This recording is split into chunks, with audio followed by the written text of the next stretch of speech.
नमस्कार. मी संतोष गांगुर्डे सर, राहणार तिसगाव, तालुका चांदवड, जिल्हा नाशिक. आज आम्ही आमच्या फळ शेतीमध्ये या ठिकाणी जे शेतकरी मित्र आले, त्यांना मी हे माहिती सांगू इच्छितो, की मी हा जो सदाबहार वाण लावलेला आहे, हा 2 वर्षाचा प्लॉट होतोय.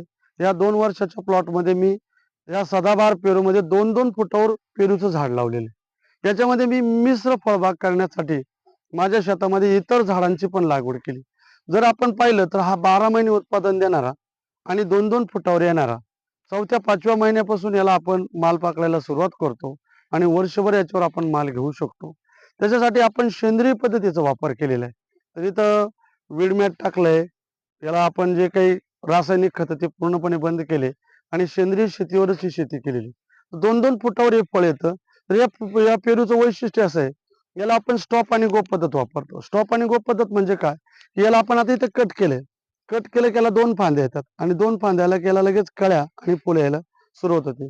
जसं तुम्ही जर बघितलं, तर बघा या झाडांना कट केलंय, यांना लगेच फांद्याला फुटवा फुटलाय आणि याला कळ्या पण आलेल्या आहेत. याच्याबरोबर ह्या कळ्यांचं रूपांतर मोठ्या कळ्यांमध्ये होतं आणि याला 3-3, 4-4 फळं यायला सुरुवात होते. मग आपण काय करतो, 2 फळं काढून टाकतो आणि 1 फळ ठेवतो. हे फम पिशवीला लावायला फळ आलंय. आता याच्यावर फम पिशवी लावली आणि याच्या खाली जर बघितलं, तर इथं माझा मोठा पेरू झालाय. हे बघा 100, 200, 250, 300 आकाराची पेरू आहे. जर मी इथले काही पेरू तोडले, हे बघा हे खाली पेरू आहे. पेरू जर आता आपण तोडलेले बघितले, तर बघा हे अशा मोठ्या मोठ्या पद्धतीनं हे पेरू आपल्या या शेतामधून आपल्याला मिळतात. आज 3 जानेवारी 2025चा हा सकाळची सुरुवात. बघा पेरू किती सुंदर आहे. तर अशा पद्धतीने हे 300, 350 आपण 1000 ग्रॅम पर्यंत हे पेरूची साईज बनवू शकतो. म्हणजे हा पेरू खायला गोड आहे, बिया कमी आहे, त्याची टिकवण क्षमता जास्त आहे, शुगर फ्री आहे. दुसरी गोष्ट अशी आहे, की 12 महिने उत्पन्न येत असल्यामुळं जेव्हा पेरूचा खूप मोठ्या प्रमाणात लॉट येतो ना, त्यावेळेस पेरूला दर पडतो. यावर्षी तो खूप कमी दर झाला होता. पण आज मी हा ₹35 किलोनं पेरू दिलेला आहे. जागेवर व्यापारी येतो किंवा मार्केटमध्ये सुद्धा आज ₹40 पर्यंत भाव आहे. गेल्या वर्षी मी ₹120 किलोपर्यंत पेरू विकले. तर आपण हा शेतकऱ्यांना उत्पादन देणारा, आंतरपीक असणारा, अधिक कमी कालावधीमध्ये पीक येणारा आणि पुढचे 7, 8, 10 वर्षापर्यंत आपण सेंद्रिय पद्धतीने याच्यावर उत्पन्न घेऊ शकतो. म्हणजे आज आपण जे पारंपरिक फळपिकं घेतोय, भाजीपाला घेतोय, तर त्याच्यामध्ये आपल्या शेतामध्ये अर्धा एकर, 1 एकर जर पेरू लागवड केली, तर आपल्याला चांगलं उत्पन्न येऊ शकतं. तर मी इथं माझ्या शेतामध्ये झेन नावाचा आंबा आहे, की जो आंबा आपल्याला 12 महिने उत्पन्न देऊ शकतो. ह्या आंब्याची लागवड केली. आता मी याला जुलैमध्ये लागवड केलेली. तर हे आंबे सुद्धा आपण कटिंग घेतो. याला पण बहार यायला सुरुवात झाली. त्याच्याचबरोबर मी इथं नारळाचं पण लागवड केली. दर 10 फुटावर नारळ आहे. प्रत्येक 10-10 फुटावर जर पाहिलं, तर नारळाची लागवड आहे. म्हणजे इथं मी हा 2ऱ्या-3ऱ्या वर्षापासून उत्पन्न देणारा हा बोन्साय पद्धतीचा नारळ लावलेला आहे. आणि त्याच्या शेजारी मी प्रत्येक ठिकाणी 4-4 फुटावर मोहगणी लावलेली. आता हे मोहगणीचं पण झाड आहे. जर बाजूबाजूला जर बघितलं तर माझ्या दीड-दीड वर्षाच्या मोहगणी ह्या 10 ते 12 फुटापर्यंत उंच झाल्या. तर मी ह्या वर्षी या जून-जुलै महिन्यामध्येच इथं मोहगणीची पण लागवड केली. तर माझं हे 3 एकरचं क्षेत्र आहे. तर याच्यामध्ये मी कीटकनाशकसाठी म्हणजे कीटकांचा प्रादुर्भाव होऊ नये म्हणून मी विठ्ठल पॉवरटेक यांचं हे सौर ऊर्जेवर स्वयंचलित चालणारे यंत्र बसवलेले. तरी मी माझ्या ह्या 3 एकरला 3 यंत्र बसवलेले. हे लाईट टॅप सोलर आहे. याचा फायदा असा आहे, की हे रात्री जेव्हा सूर्य बुडतो त्यावेळेस सुरू होतं आणि बरोबर 3 ते 4 तास चालतं. म्हणजे इथं जे काही कीटक आहे, ते याच्या भोवती येतात आणि ह्या खाली जी वाटी जोडलेली आहे, याच्यामध्ये येऊन ते ह्या पाण्यामध्ये संपून जातात. म्हणजे मला इथं कीटकनाशक खूप कमी प्रमाणात वापरावं लागतं.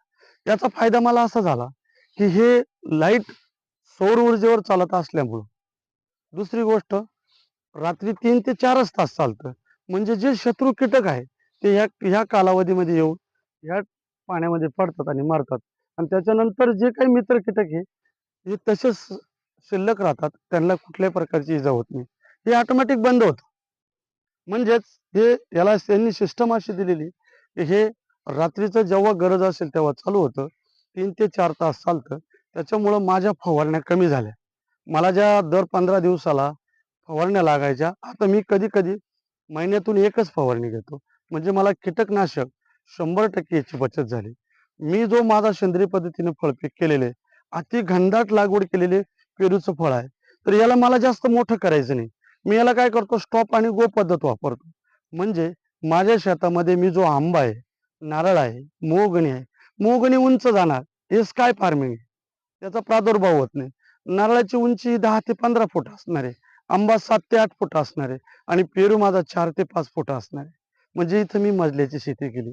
शेतकरी मित्रांनो, आपण अशा पद्धतीने शेती करूया. मी याच्यामध्ये पहिले 2 वेळेस कांद्याचं पीक घेतलेलं आहे. आता मी याला पूर्ण वीड मॅट टाकतोय, म्हणजे मला पुन्हा तण लागणार नाही. तणाचा साठी मजूर लागणार नाही. माझ्या मजुरांची बचत होते. मी काय केलंय, माझ्या क्षेत्रामध्ये 5 प्रकारच्या व्हरायटी लावल्यामुळं आता सध्या मी फवारणी करतो पेरूला, मोठा होतो आंबा. पाणी देतो पेरूला, मोठं होतं नारळ. खतं घालतो मी पेरूला. मी आता इथं पूर्णपणे शेणखत वगैरे भरलंय. पण त्याचा फायदा आंब्याला होतो, नारळाला होतो, मोहगणीला होतो. याच्यावर मी वेगवेगळ्या प्रकारचे अजून काही मोहगणी शेजारी ड्रॅगन लावणार आहे. तसंच मी काळी मिरीची पण लागवड करणार आहे आणि मला मध्ये या पद्धतीने आंतरपीक पण घेता येतं. माझा 7, 8, 10 वर्ष पेरू चालेल.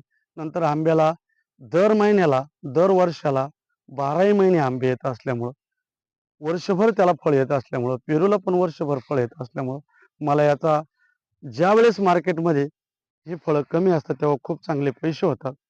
म्हणजेच मी डिमांड अँड सप्लाय, मागणी आणि पुरवठा, नॅनो टेक्नॉलॉजी, अति घनदाट, अल्ट्रा हाय डेन्सिटी, त्याला जपानीज टेक्नॉलॉजी, ऑस्ट्रेलियन टेक्नॉलॉजी, अशा वेगवेगळ्या टेक्नॉलॉजी, इंडो इस्रायल टेक्नॉलॉजी वापर करून मी माझ्या शेतामध्ये त्याची लागवड केलेली आहे. जे नवीन काही गोष्ट आहे विठ्ठल पॉवरटेकने दिली असल्यामुळं मला त्याचाही खूप चांगला फायदा झाला. तर शेतकरी मित्रांनो, आपण आपली शेती बदलूया. नवीन नवीन पद्धतीचं उत्पादन घेऊया आणि चांगल्या पद्धतीचं आपल्या शेतीमधून उत्पन्न घेऊन आपण सुद्धा सुजलाम सुफलाम बनूया. धन्यवाद.